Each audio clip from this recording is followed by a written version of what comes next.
and there's a lot of union workers with me. They fear Foley or whoever in the Republican Party would fire everybody, and the poor feel they'll cut their entitlements. That's a lie. That's not going to happen for my campaign. I don't want people having broken marriages because they're losing jobs because they're fired because what? The last 60 years, according to Forbes, we screwed up? No. It's time to keep people inflated, a lot of people. Why me? And can I win? And what's the difference between me and every other candidate? So let me give you a quick little history. I've been elected in West Hartford as a Republican. If you can make it there, you can be the President of the United States. It's so liberal. And I've been fighting these people for years. So I've been elected and I've conformed being an elected official, taking the oath, not wanting to harm my town, being a fiduciary and trying to make the changes inside government. I've been an activist, and like I said, I've run for Congress. I'm a builder by trade.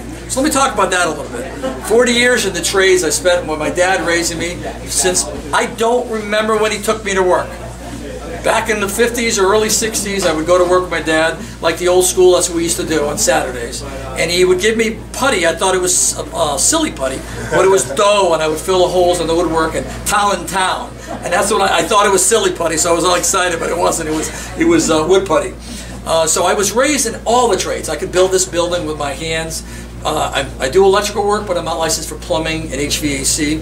But I had a license for years that basically I could pull a permit to build City Place or any building in Connecticut. A highly regulated business, much more regulated than government, where you have environmental, workman's compensation, engineering, stress.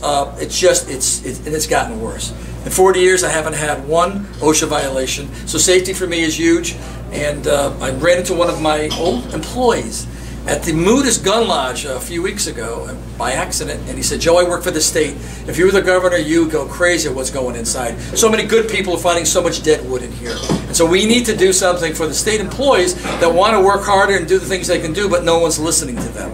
So being a builder, I do things in phases. I don't walk into a complete crazy job. We've done them all. Over the years with my dad, 40 years, we have done every project you can think of. Aetna Insurance, Hartford Insurance, they were clients of ours for years. Hilton Hotels, Sheridan Hotels. I mean, I can go on with a list of Fortune 500s. Fast track projects, emergency projects where no one would go. And so we do things in phases because, and this is what the government, we have to do in the government. We have to assess what's going on and do it in phases. And let me tell you a question that came up last week in a debate. All the candidates were there, and what would you do day one? This is the question, day one as governor. And I'll give you the answer that I gave that no one else gave. And I held up my little iPhone there to show the website. We're number 3 from the bottom in Connecticut for receiving federal tax dollars back, 69 cents per dollar per capita.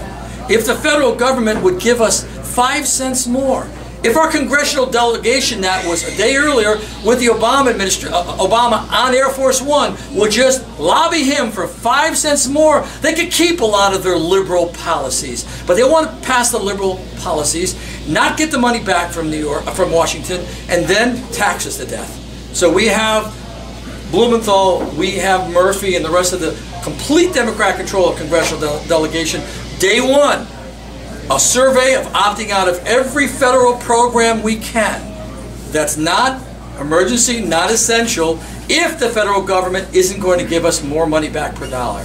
There's many more details on that idea, but that's day one. Why? Because they've got their foot on our neck from Washington as a state. As your governor, I don't want to know who's beneath me, I want to know who's got power over me.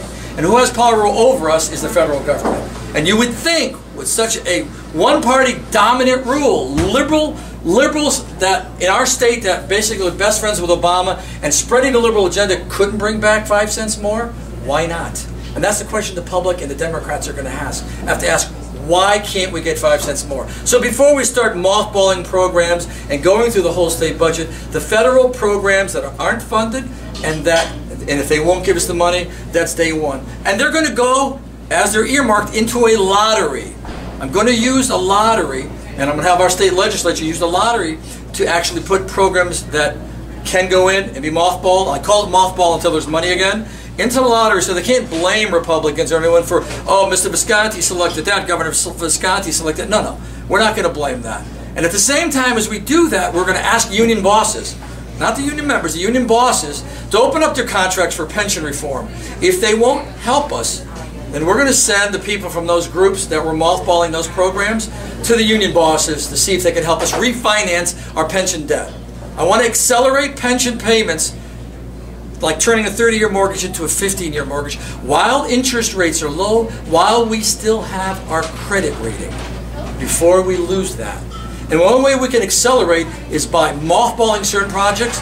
Never mind freezing spending and freezing hiring. We have to go through the whole state budget, guaranteed, federal programs. But where we want to select, I believe the legislature should put it into a lottery form so that it's chosen that way. There should be public hearings on every program that's going to be mothballed so people can see it, weigh it, cry to their state reps and senators, and let the whole show play out. Because this is going to be painful to many groups, not necessarily many employees. I want to make a distinction. Some programs are just money, and they're good intentioned programs that Forbes speaks about, because this will be taken out of context probably within a week, what I'm saying. And Visconti wants to just, the pain's going to hurt people. No. Non-essential programs, programs that are good intention that we can't afford. And unless we can restructure the pensions of the state employees and all public unions, we are going to lose our credit rating. And I'm getting the incomings that, what are we going to do from state employees?